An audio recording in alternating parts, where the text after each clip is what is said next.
Je ne sais pas pourquoi je suis allé au Mont Rainier. Enfin, bien sûr que je le sais. Je peux énumérer les raisons avec tout le calme rationnel de quelqu'un qui a eu trop de temps pour y réfléchir.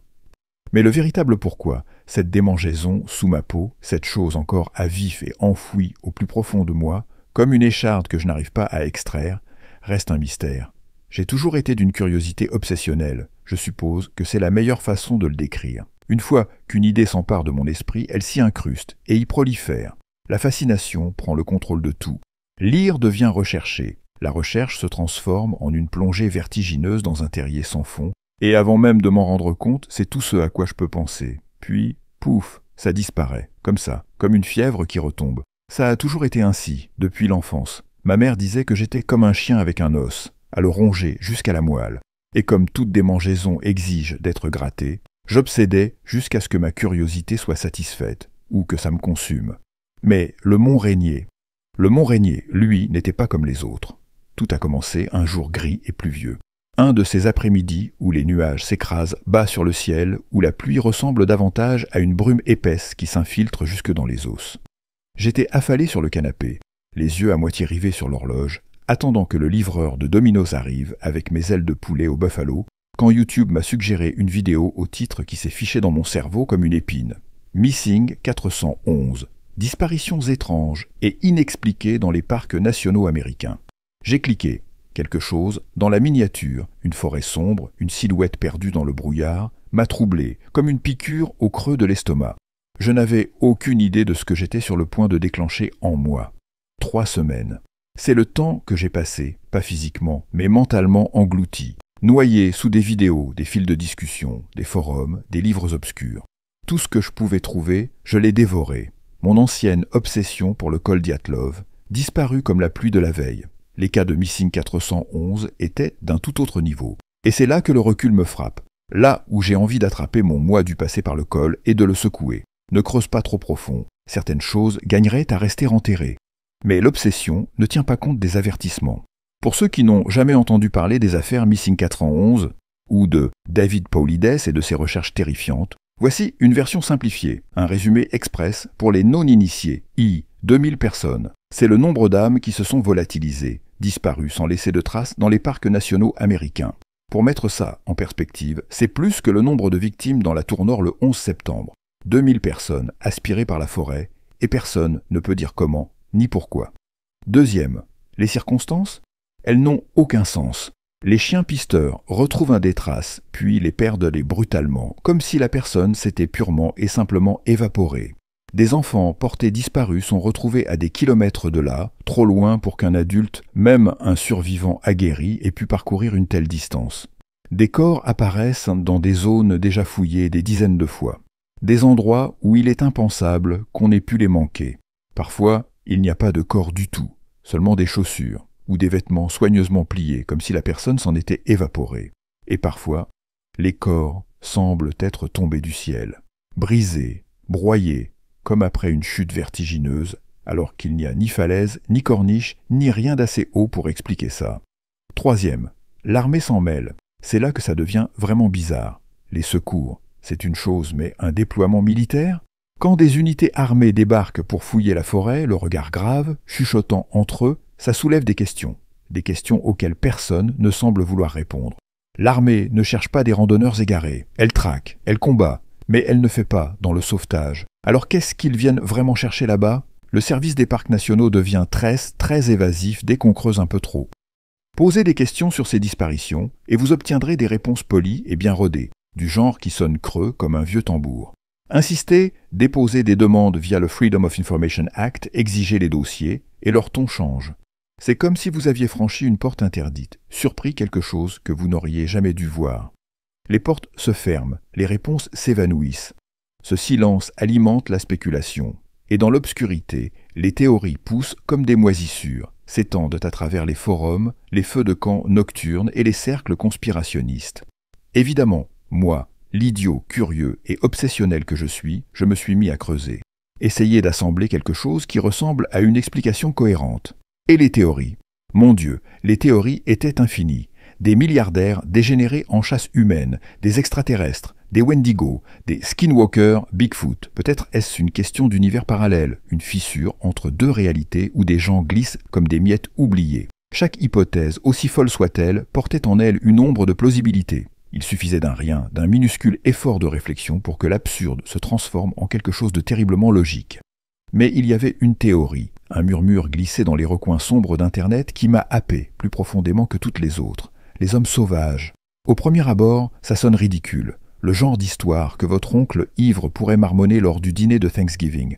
Mais si vous grattez un peu, l'idée commence à s'accrocher. L'histoire dit ceci. Pendant la Grande Dépression, ou peut-être même bien avant, certaines familles ont fui la société. Elles se sont réfugiées dans la nature, dans les vastes forêts qui s'étendent sur des kilomètres, intactes, impitoyables. Elles ont vécu là, coupées du monde, génération après génération. Avec le temps, l'isolement les a transformées. L'inceste, la malnutrition, la folie d'une solitude interminable. Leurs descendants ne seraient plus reconnaissables comme humains, pas au sens où nous concevons l'humanité. Ils seraient en devenus autre chose, quelque chose de sauvage. Un prédateur qui marche sur deux jambes, avec un esprit qui ne fonctionne plus comme le nôtre. Maintenant, réfléchissez. Ces créatures, dont l'instinct de survie serait affûté comme une lame, connaîtraient leur territoire dans les moindres recoins. Et un parc national, c'est une cachette parfaite. Une terre protégée par le gouvernement. Des hectares et des hectares de forêt. Des arbres que personne ne coupe. Des rivières que personne ne détourne. Et surtout, des humains. Des randonneurs qui s'éloignent des sentiers, des campeurs qui montent leur tente au mauvais endroit, des marcheurs solitaires qui se croient seuls. Pour les sauvages, les humains ne seraient là pas seulement des proies, ils seraient des trophées. Imaginez ce qu'une simple gourde représenterait pour quelqu'un qui n'en a jamais vu une. Ou un couteau de chasse. Pour nous, c'est un simple outil, pour eux, c'est de l'or. Et bien sûr, c'est là que l'armée entre en scène. Pas comme des sauveteurs, mais comme des nettoyeurs. Envoyés pour ratisser les zones sauvages et éliminer tout ce qui pourrait compromettre l'illusion de sécurité. On parle d'unités entières, discrètement déployées dans des régions reculées. Aucun article de presse, aucune question, juste des bottes neuves sur le sol et, derrière elles, un silence de mort. La théorie des hommes sauvages cochait toutes les cases pour moi. Les enfants et les personnes âgées disparaissent parce qu'ils sont faciles à capturer. Les randonneurs solitaires s'évanouissent parce qu'ils sont isolés, vulnérables. Les chasseurs sont pris pour leurs armes, leurs outils, leur matériel. Même les témoignages sur le Bigfoot commencent à faire sens. Imaginez, vous apercevez une silhouette dans l'obscurité, un être à la chevelure emmêlée, aux ongles démesurés avec une mâchoire asymétrique marquée par des générations de consanguinité. Qu'auriez-vous cru voir ? Tout s'emboîtait comme un puzzle. Mais même en contemplant cette image complète, je ne pouvais ignorer les fissures. Les humains sont désordonnés. Même les plus prudents laissent des traces, une empreinte, un foyer de campement, un signe de leur passage. Nous abandonnons des eaux, laissons des cendres, des empreintes grasses sur le monde. C'est dans notre nature. Mettez des hommes, sauvages ou non, dans une forêt, et ils la marqueront de leur présence. Et la génétique, la consanguinité entraîne l'infertilité, des malformations rendant la survie impossible. Comment aurait-il pu subsister durant des générations ? Je me suis épuisé sur cette théorie pendant des mois. Elle me hantait. Un jour, je la considérais comme l'explication ultime. Le lendemain, je la rejetais en bloc, la rongeant encore et encore comme un vieillot cassant. Jusqu'à cette nuit-là, jusqu'à ce que je reçoive ce que je ne peux décrire que comme un cadeau. Peut-être que les dieux des conspirations ont eu pitié de moi, pauvre idiot obsessionnel en train de sombrer dans la folie. Ou peut-être que c'était simplement le hasard, peu importe. L'univers avait décidé de me jeter un os, et celui-là avait encore de la chair dessus. Ça s'est produit comme tout le reste dans la vie, discrètement. J'étais encore affalé sur mon canapé, YouTube tournant en fond sonore pendant que je sombrais dans un demi-sommeil, noyé sous des heures de vidéos granuleuses et de théories murmurées. Puis, je me suis réveillé groggy, tâtonnant pour attraper la télécommande, et une voix m'a ramené à la réalité. Je ne me souviens pas du nom de la vidéo. Je ne me souviens même pas comment j'en suis arrivé là. Mais je me souviens de ça. Missing 411 avait glissé vers une catégorie plus large de mystères inexpliqués, et de là, vers des découvertes étranges faites par des scientifiques et des historiens. Le crâne, ce foutu crâne. Le crâne portait des marques de perforation, propres, presque chirurgicales, comme si quelque chose y avait enfoncé les clous. Pendant des années, les scientifiques ont cru que l'enfant à qui il appartenait avait été victime d'un sacrifice humain. Il y a quelque chose d'indiciblement sinistre dans ce mot, sacrifice. Il dégouline d'une terreur ancestrale, du genre qui vous noue la gorge rien qu'en y pensant. Mais non, ce n'étaient pas des humains, c'était un oiseau. La voix du narrateur bourdonnait à travers la brume de mon demi-sommeil. Les aigles couronnés, disait-il. Des prédateurs qui fondent sur leur proie, la happent et l'emportent dans la sécurité de leur nid. Il y avait quelque chose dans cette image, ces serres, recourbées comme des crochettes d'acier, qui m'a violemment réveillé. Et soudain, tout s'est emboîté dans mon esprit. Je me suis redressé d'un bond, la réalisation me percutant comme un accident de voiture. Putain de géant, putain d'aigle. Je sais ce que ça donne. Croyez-moi, je sais, c'est absurde, en surface, on dirait un chapitre perdu d'un conte des frères Grimm. Mais plus j'y réfléchissais, plus la voix de mon père résonnait dans ma tête. La différence entre des conneries et du guano, c'est ce qu'il y a dedans. Je ne vous demande pas d'y croire. Moi-même, je ne voulais pas y croire. Mais écoutez-moi, laissez-moi vous guider, pièce après pièce, vers l'inévitable horreur. Les aigles emportent leur repas. Ils ne mangent pas là où ils tuent. Ils transportent. Ils fondent sur leur proie, la plaquent au sol et la soulèvent pour l'emmener ailleurs.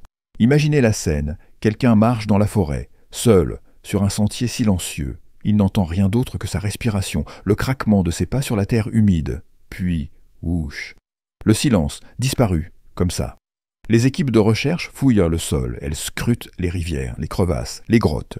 Mais si la personne n'est plus là, si elle a été transportée à des kilomètres jusqu'à quelques sommets inaccessibles, son corps jeté comme un emballage vide, cela expliquerait pourquoi tant de disparus sont retrouvés hors des zones de recherche, pourquoi leurs cadavres portent des fractures dignes d'une chute de plusieurs mètres, parce qu'ils ont peut-être bel et bien chuté.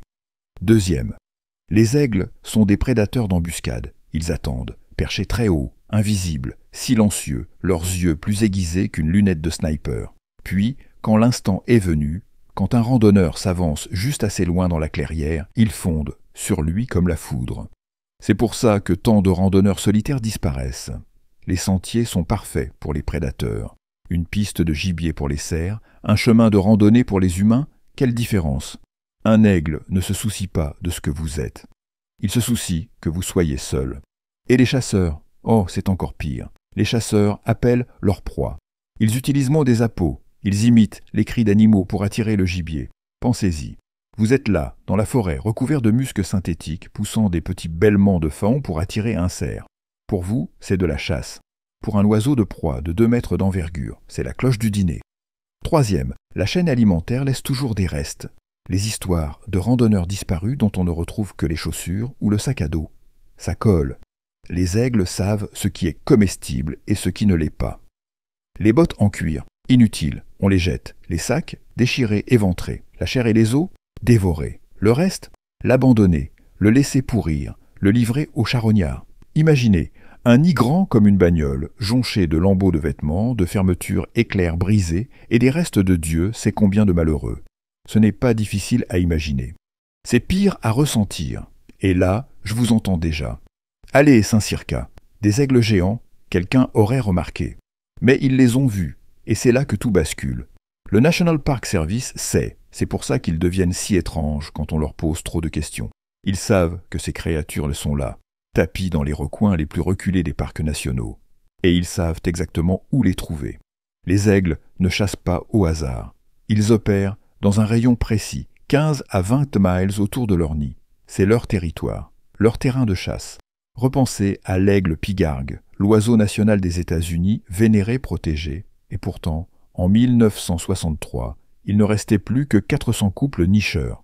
Pourquoi? Parce qu'on les a descendus, pas pour se nourrir, pas pour le sport, juste pour les voir de plus près. Alors imaginez ce qui arriverait si le monde découvrait que des aigles géants, des oiseaux capables d'arracher un homme du sol, étaient réels. Il ne resterait pas un seul coin de nature intacte. Le National Park Service se tait. Ils collaborent avec des biologistes, des experts en conservation, peut-être même avec l'armée, pour étudier ces créatures, tout en les gardant secrètes. Mais les secrets ont un prix. Parce qu'on ne peut pas laisser des oiseaux mangeurs d'hommes voler en liberté. Personne ne paierait pour un paisible week-end en forêt s'il risquait de se transformer en arrêt de mort. Ce serait un cauchemar en termes d'image. Et c'est là que l'armée entre en jeu. Vous voyez, quand quelqu'un disparaît dans les bois, ce n'est pas juste l'armée qui est envoyée enquêter. Non. C'est une unité bien précise. Sérieusement, vous pensez qu'ils déploient ces mecs parce que le petit Timmy s'est perdu près d'un sentier? Quelle blague! Le gouvernement ne bouge même pas quand des villes comme East Palestine, dans l'Ohio, brûlent sous des nuages chimiques. Non. Les bérets verts ne viennent que quand quelque chose d'énorme, quelque chose de dangereux, montre le bout de son nez dans ces forêts. Quand les rangers rapportent quelque chose d'étrange, quelque chose qui n'a rien à foutre là, ce sont eux qu'on envoie pour confirmer. Et pour éliminer. Imaginez, une rumeur commence à circuler sur des aigles géants qui arracheraient des randonneurs comme de simples mulots. On envoie ces soldats pour mettre un terme à l'histoire, pour nettoyer les dégâts, et surtout, pour s'assurer que personne n'en entende jamais parler. Vous voyez où je veux en venir. Ce ne sont pas les disparitions qui me hantent, c'est ce qui les provoque. Et après des heures, des semaines, des mois à creuser, à fouiller, à fixer des vidéos des forêts où des gens ont quitté les sentiers pour ne jamais revenir. Je ne pouvais plus lâcher l'affaire. C'était comme une démangeaison dans mon cerveau, impossible à ignorer. Ce n'est pas suffisant de savoir que le monstre existe, il faut le voir. C'est comme ça que je me suis retrouvé sur la route du Mont Rainier, 7 mois à lutter contre mon obsession. Et puis, j'ai craqué. Je devais en avoir le cœur net. Vous connaissez cette vieille chanson de Thomas Dolby, Blinded by Science? C'était moi. Les préparatifs étaient une galère. Les aigles, les normaux, chassent depuis les cimes des arbres, les falaises, n'importe quel point d'observation d'où ils peuvent frapper vite. Mais moi, je ne cherchais pas un oiseau ordinaire, je traquais quelque chose de gigantesque. Alors j'ai étudié où il pouvait se cacher. Comment il attaquait? Si un cerf pénétrait dans son rayon, je me suis dit que l'aigle jaillirait d'une crevasse obscure pour le faucher en plein élan. Le Mont Rainier était l'endroit parfait. D'une, il était proche. 2, le nombre de disparitions là-bas n'était pas juste au-dessus de la moyenne. Il était anormalement haut. Il y avait quelque chose qui clochait dans cet endroit. Quelque chose qui avait faim. À l'aube, j'ai commencé ma randonnée dans le parc. Des heures plus tard, j'ai trouvé mon point d'observation. Une petite colline avec quelques arbres épars. Parfait pour surveiller les alentours. À gauche, une paroi rocheuse se dressait comme une forteresse. À droite, un terrain dégagé juste assez grand pour qu'un oiseau massif puisse fondre sur sa proie sans rien heurter. Et j'ai attendu. 3 jours. 3 jours passés dans cette planque branlante, à observer les serpêtres, à avaler des rations MRE froides et immondes, à lutter contre le sommeil, alors que mon cerveau me suppliait d'abandonner. Quand on reste seul en pleine nature assez longtemps, les pensées deviennent cruelles. Des aigles géants, sérieusement, qu'est-ce que tu fous de ta vie? Mais cette démangeaison, celle qui m'avait poussé jusqu'ici, refusait de disparaître. Au début du 4e jour, j'en avais fini. J'étais prêt à tout plier, à admettre que j'étais un idiot. Je suis resté là, à me maudire, quand un grand mâle, un discord majestueux, est apparu dans la clairière devant moi. Il étincelait presque sous le soleil. Au début, je l'ai regardé sans intérêt. 3 jours à voir des cerfs? Ce ne sont que des vaches à bois. Ils broutent, ils chient, ils s'en vont. Mais alors, la forêt s'est tue. Je ne l'ai pas remarqué tout de suite. Ce silence étrange, celui qui s'installe quand quelque chose d'inhabituel approche. Mais le cerf, lui, l'a remarqué. En plein milieu d'une bouchée, il s'est figé, tête dressée, yeux écarquillés, son corps tout entier verrouillé comme si le temps lui-même s'était arrêté. J'ai entendu mon propre cœur battre. Et c'est là que c'est arrivé. Tout est allé trop vite. Mon cerveau a failli disjoncter en essayant de comprendre. Un instant, le cerf était là, immobile, frémissant face à une menace invisible, et l'instant d'après, il était au sol, écrasé, plaqué contre la terre. J'ai figé. Derrière la maigre couverture de ma cache, mon corps s'est verrouillé, ma bouche est restée béante, incapable d'émettre le moindre son. Mon cerveau refusait même d'ordonner à mes poumons de respirer, ce qui se tenait au-dessus du cerf. Je ne crois pas que l'esprit humain soit fait pour comprendre ça. Même aujourd'hui, je doute que les mots existent pour vous le faire imaginer. Ces ailes, mon Dieu, ces ailes, elles s'étendaient si loin que le soleil lui-même s'est éteint.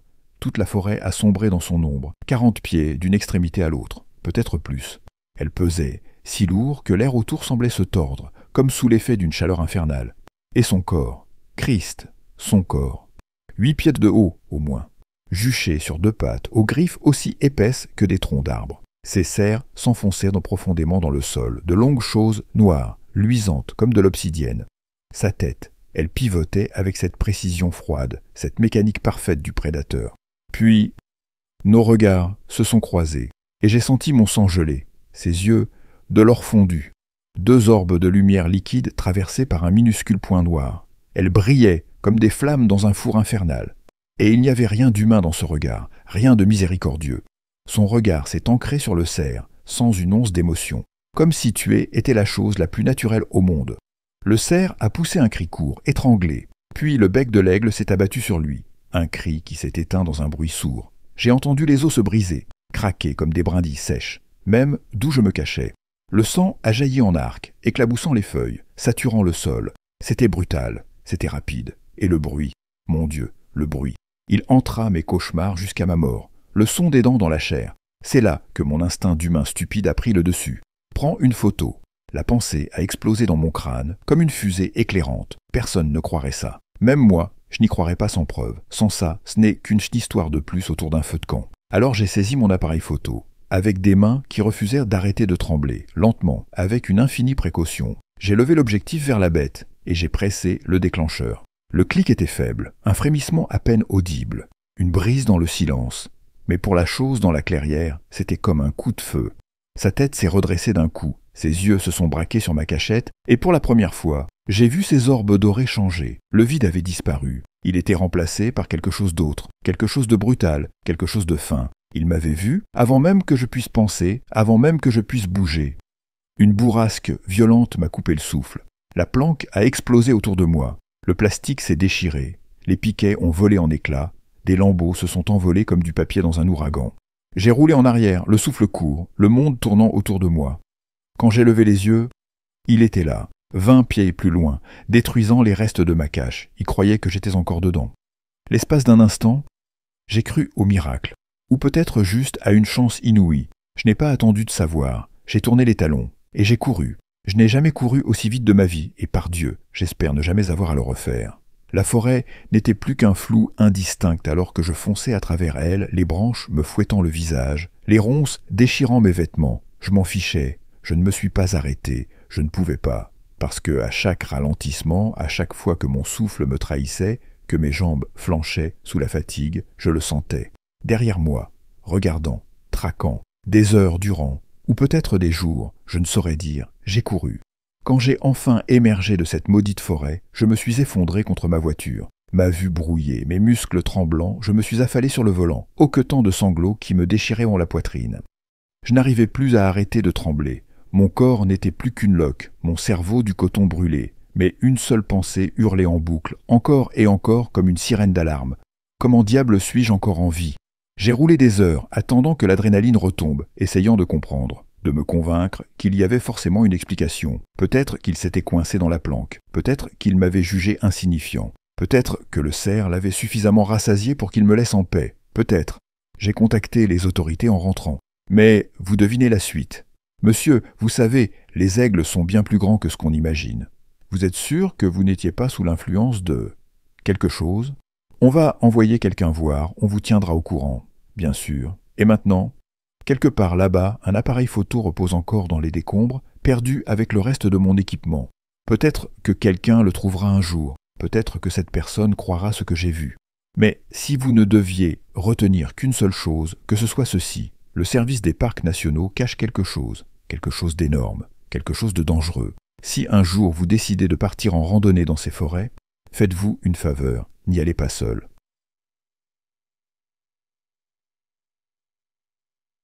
Histoire 2. Tout a commencé il y a quelques années, lors d'une de ces nuits sans fin, où le temps s'écoule plus lentement que la mélasse, où le monde paraît irréel. J'étais de service cette nuit-là, dans un de ces postes de garde isolés, perdus au fin fond de nulle part. Seule compagnie, mes pensées et le grésillement occasionnel de la radio.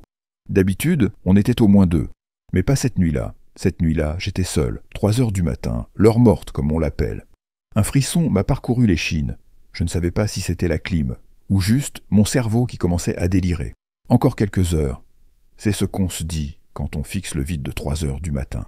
Et c'est là que je l'ai entendu. Un craquement. Section cassant. Trop net, trop volontaire. Mon dos s'est raidi d'un coup, les poils se sont hérissés sur mes bras. Ce n'est qu'un animal, ai-je voulu me rassurer.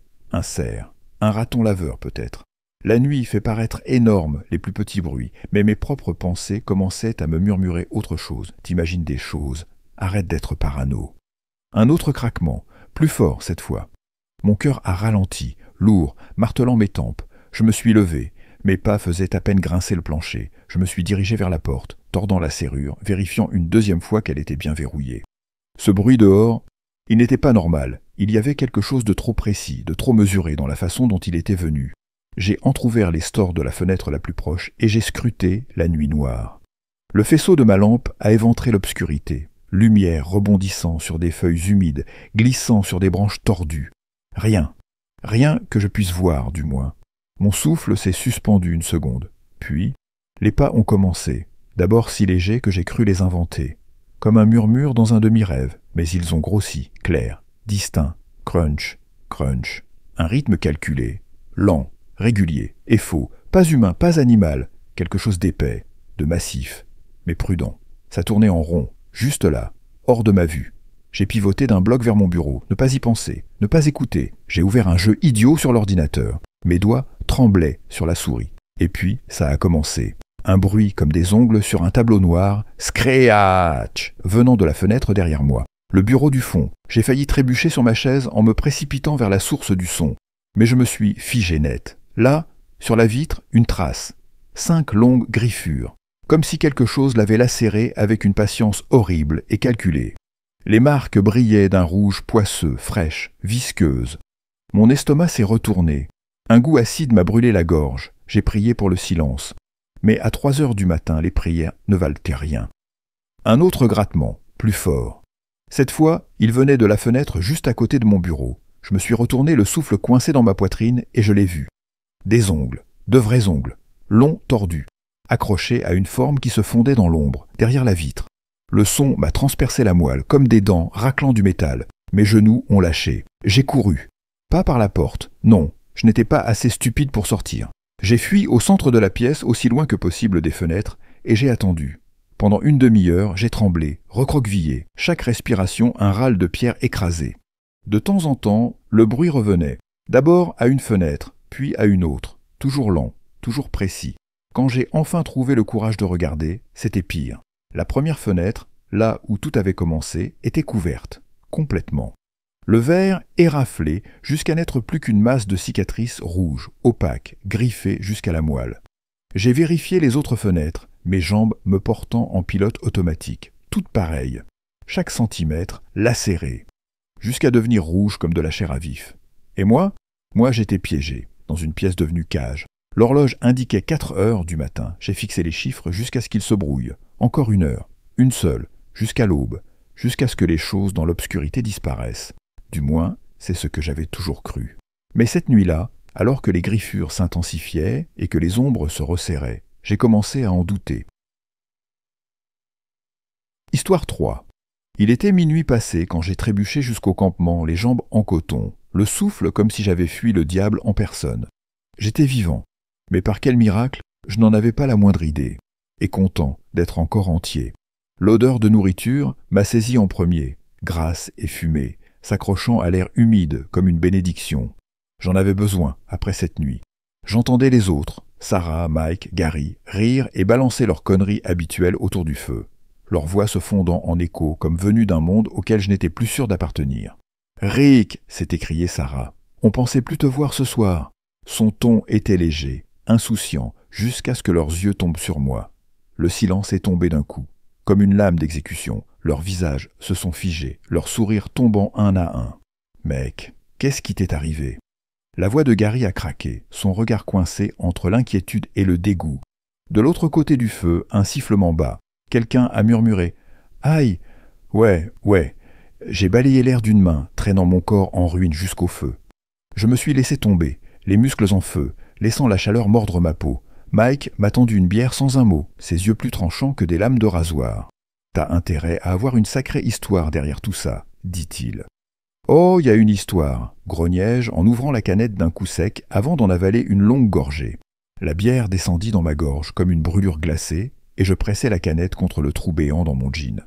Je pris une profonde inspiration, laissai retomber ma main sur mon menton, puis grimaçai de douleur. « Bon, » dis-je enfin, en levant les yeux vers eux. Ils attendèrent de maintenant, aussi silencieux que des pierres tombales. Vous vous rappelez, quand j'ai pris cet appart en centre-ville, il y a quelques mois, leurs têtes opinèrent, attentives. Ouais, eh bien, c'était mon petit palais du vice. Je l'admets sans honte, j'aime le sexe. L'appartement était parfait, bien placé, près des clubs et des restos ouverts toute la nuit. L'idéal pour ramener quelqu'un qui me tapait dans l'œil. J'ai toujours eu un faible pour ce genre d'ambiance, ces mecs et ces filles. Sapés à la perfection ou en total freestyle, juste là pour oublier la nuit avec quelqu'un. Ils eurent un petit rire, un de ceux qui détendent de l'atmosphère. Il y a quelques semaines, je suis tombé sur un nouveau spot, le Oberon. Le nom aurait dû me mettre la puce à l'oreille, non? Oberon, c'est un nom de fée, littéralement. Mais bordel, l'endroit était dingue. Des gens en costume, comme sortis d'un délire païen sous acide. Des fées, des satyres, des minotaures, tout ce que tu peux imaginer. Si t'étais déguisé, entrée à prix réduit, boisson à moitié prix. Et vous me connaissez, j'adore faire des bonnes affaires. Alors, je me suis trouvé un costume, dis-je en haussant les épaules. Vous n'imagineriez pas la faune là-bas. Hétéro, gay, furie, tout le monde se mélangeait. Et c'est là que j'ai rencontré le satyre. Un petit truc mignon, les cornes, la fourrure, tout le package, et on a tout de suite accroché. Il était sur moi, j'étais sur lui, mais la chaleur dans le club devenait intenable. J'ai pensé, allez, trouvons un coin tranquille. On s'est retrouvés dans une ruelle, plaqués l'un contre l'autre, nos souffles courts, et c'est là que je l'ai vu. Quelqu'un au bout de l'allée, une fille. Elle ne bougeait pas, ne parlait pas, elle faisait que regarder. Hé, j'ai lancé en lui faisant signe d'approcher. Viens nous rejoindre. Le feu a crépité. Un bruit qui, l'espace d'un instant, ressemblait à un rire cruel. Le satyre était aussi de la partie, criant « Allez, petite fée, viens, laisse Pan s'amuser !» Mais elle ne bougeait toujours pas. Elle a juste levé la main, un geste lent, délicat, presque poli. Puis elle a disparu, contournant le mur sans un bruit. Autour du feu, plus un son. Leurs visages immobiles, éclairés par les flammes, leurs yeux rivés sur moi. Quelques jours plus tard, le Oberon organise une soirée VIP. Grosse fête. J'ai claqué une somme débile pour y entrer, et franchement, je pensais que ça valait le coup. C'est là que je l'ai rencontrée. Cette rousse, habillée comme si Alice au pays des merveilles, et Dorothy Dawes avait eu un bébé. Magnifique, on a parlé, dansé, et on a fini chez moi. Je marquais une pause, pris une nouvelle gorgée. Ma gorge était sèche. En sortant du club, je l'ai vue, elle, la fée. Elle était accoudée au bar, son verre à la main, me souriant comme si elle savait quelque chose que j'ignorais. Elle a levé son verre vers moi. Un petit toast silencieux. J'ai fait comme si de rien n'était. J'avais mieux à faire cette nuit-là. Mais après cette nuit, quelque chose a changé. Je rentrais chez moi et je trouvais des trucs déplacés. Une chaise bougeait d'1 centimètre. Une odeur de parfum flottant dans l'air. Puis, un soir, j'ai trouvé quelque chose près de la porte. Une aile, minuscule, délicate. Une aile de fée, glissée sous le chambranle, comme laissée là exprès. « Cette nana t'a suivi chez toi », lâcha Jackson, brisant le silence d'un rire nerveux. Un rire qui sonnait faux sous la lueur du feu. J'imagine, je savais pas si je devais flipper ou être flatté. J'avais jamais vraiment réussi à voir son visage, mais elle avait une silhouette de rêve, tout en courbe et en mystère, flottant dans la pénombre du club. Au début, j'ai laissé couler, mais j'aurais dû me méfier. Des endroits comme le Oberon ont leurs propres règles, et les créatures qui y passent. Elles ne jouent pas toujours franc jeu. J'étais accro à l'Oberon. Tout le monde qui y allait l'était. Ce n'était pas juste un club. C'était un écosystème fiévreux et palpitant, un endroit où les désirs prenaient vie et où, plus souvent qu'autrement, quelqu'un rentrait avec toi. Fille, gars, peu importe. Celui ou celle que tu voulais, il suffisait d'un verre, d'un sourire échangé contre le bar, d'un corps en mouvement sur la piste. Trop facile, peut-être même. Trop facile. Mais cette nuit-là, c'était différent. J'étais dans la ruelle faisant mon truc, finissant de sceller l'affaire, murmurant les derniers mots doux, quand je l'ai vue. La fille fée, au bout de l'allée, juste là, à moitié cachée par l'ombre, à moitié sous une lumière vacillante. Mon date avait commencé à se refroidir, à hésiter, mais moi, j'avais pas envie d'entendre ça. J'ai joué les charmeurs insistants, le ramenant contre moi, doucement, mais fermement. Et elle s'est avancée, un peu. C'est là que j'ai commencé à m'énerver. Elle était toujours là, toujours à distance, toujours à regarder, jamais à parler, jamais à intervenir, juste là. Elle doit kiffer ce genre de truc, a lâché Mike quand je lui ai raconté plus tard. Moi, ça m'a complètement refroidi. Ma montée était finie, mon date s'était barré. Alors, je suis parti aussi, en claquant la porte sur la nuit comme si elle me devait quelque chose. Mais le truc avec l'Oberon, c'est qu'il te colle à la peau. Je suis rentré, j'ai grimpé jusqu'à ma fenêtre, et je jure devant Dieu, elle était là, dehors, à me regarder, et quand j'ai voulu ouvrir la fenêtre, l'appeler, pouf, partie, comme de la brume. Ce soir, j'ai pris ma décision. Si elle revient, on parle. Je dois savoir qui elle est, pourquoi elle joue avec ma tête. J'ai retourné au club, j'ai scanné la foule, j'ai flirté avec tout ce qui bougeait. Mais elle n'était pas là. Pas de silhouette étrange tapie dans l'ombre, pas de grands yeux brillants dans le noir. Bien.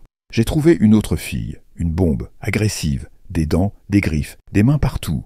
On a fini dans la ruelle. Elle le voulait là, tout de suite. J'en suis pas fier. Mais quand la faim te prend, il n'y a plus de place pour la fierté. Et puis, mes instincts ont hurlé. J'ai jeté un œil autour, une alerte sourde, résonnant dans mon crâne. Je m'y attendais presque. Et elle était là. Ça a l'air sympa. Une voix, légère, moqueuse. J'ai redressé la tête d'un coup, et elle, plus proche cette fois, beaucoup plus proche. Mais je n'ai pas arrêté. Je ne voulais pas arrêter. J'ai juste crié, un sourire en coin sur les lèvres. « Alors, viens nous rejoindre !» Sa voix a flotté dans le noir. Je passe mon tour, je voulais juste voir comment tu allais. Voir comment j'allais? J'ai pas aimé le son de ça. J'ai pas aimé rien de tout ça. Pourquoi? J'ai aboyé. Tu me gardes rien que pour toi. Tu veux noter ma performance? Il y a pas mal de gens qui disparaissent sur ces derniers 10 mois, a-t-elle murmuré. Je voulais juste voir ce qu'il en était. Quelque chose s'est vrillé en moi. J'en avais marre de ces petits jeux, marre de ces phrases jetées comme des hameçons. Je me suis tourné pleinement vers elle, oubliant l'autre fille. J'ai grogné. « Écoute, soit tu pars, soit tu te joins à nous. Mais je suis fatigué d'être observé. Je sais que c'est toi qui me suis. Je sais que c'est toi qui traînes devant chez moi, qui laisse ta merde sous ma porte. » Elle n'a pas scié, n'a même pas cligné des yeux, juste resté là, avec ses foutus yeux. Des yeux qui voyaient trop de choses. J'étais trop en colère, trop bourré, trop fatigué pour m'en soucier. Mon torse s'est gonflé sous une rage brute, une rage avec des crocs. Elle voulait un spectacle, elle allait en avoir un. « Alors, t'as lâché le loup ?» Dan m'a regardé plus tard, sa voix basse, presque admirative. « J'ai lâché le loup, et pas qu'un peu. » J'ai ouvert les bras en grand, et le souvenir de la transformation a roulé sous ma peau, jusqu'au plus profond de mes os. Tu sais ce que c'est glorieux, être ce que je suis, un dogman. Tu ressens ce feu à l'intérieur, cet instinct brut, animal. Tu peux glacer le sang de n'importe quel abruti qui a le malheur de croiser ta route. Ou tu peux l'emmener chez toi, ou le bouffer, c'est toi qui choisis. Mes os ont craqué, mon museau s'est allongé, mes crocs ont glissé en place, et mon corps a explosé de puissance. J'ai basculé la tête en arrière et j'ai lâché un hurlement, un cri sauvage qui a rebondi sur les murs de l'allée, s'est envolé jusqu'au ciel de la ville. Et la fille fée, elle n'a pas bougé, elle n'a pas crié, elle n'a pas fui, elle s'est juste contentée de me regarder. Et elle a souri. « Elle a souri ?» a murmuré Sarah, la voix toute petite. « Ouais !» Ma voix était plate, morte. Puis ses mains ont commencé à briller. Ce n'était pas de la lumière, pas vraiment. C'était autre chose, quelque chose de plus profond, de plus sombre. Sous sa peau, des veines ambrées se sont illuminées, coulant comme de la lave. Ses yeux aussi se sont mis à briller, d'un orange affamé, comme les braises au fond d'un feu mourant. Et quand elle m'a regardé, vraiment regardé, j'ai ressenti quelque chose que je n'avais jamais ressenti auparavant. Puis elle m'a foncé dessus. « Elle a fait quoi ?» a hurlé Gary, complètement paumé. « De la lave ?» a répété quelqu'un incrédule. « Elle brillait ?» Mike n'en revenait pas. C'est rare pour nous, les dogmen, de lâcher la bête devant quelqu'un et de ne pas l'éventrer sur place. Ou au moins de le salement amocher pour revenir finir le boulot plus tard. Mais cette fois-là... « Alors, t'as fait quoi ?» a demandé Sarah. « Je me suis barré, mais alors bien comme il faut.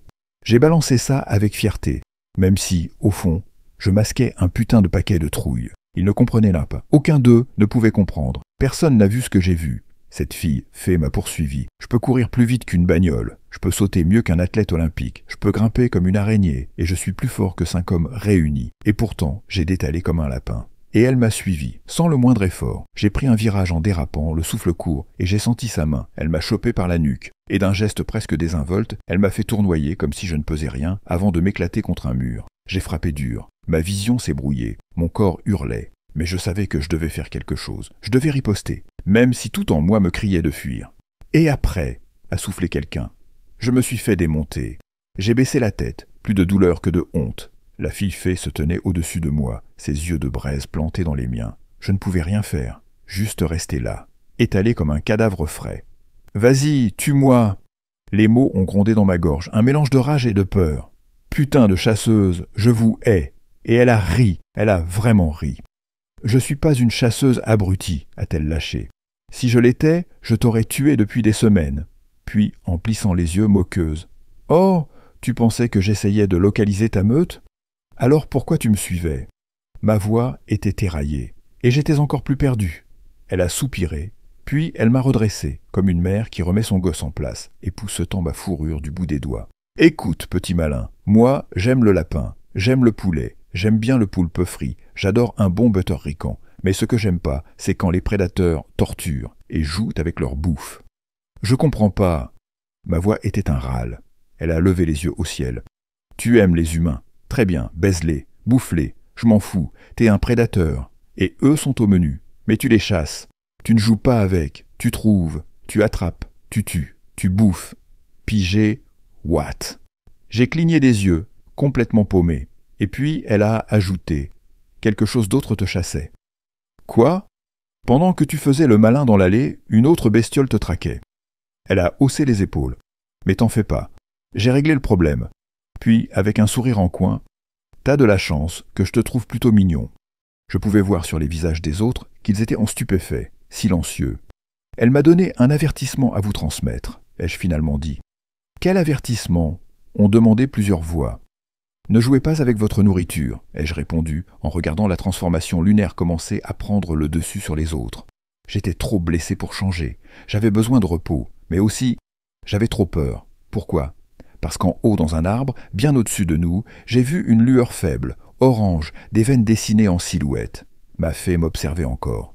Alors, je me suis allongé, j'ai fermé les yeux, et j'ai juré de ne plus jamais manger un humain. Mes soirées en boîte étaient finies. Enfin, presque. Juste pas de fée, aux yeux ambrés et au sang de lave.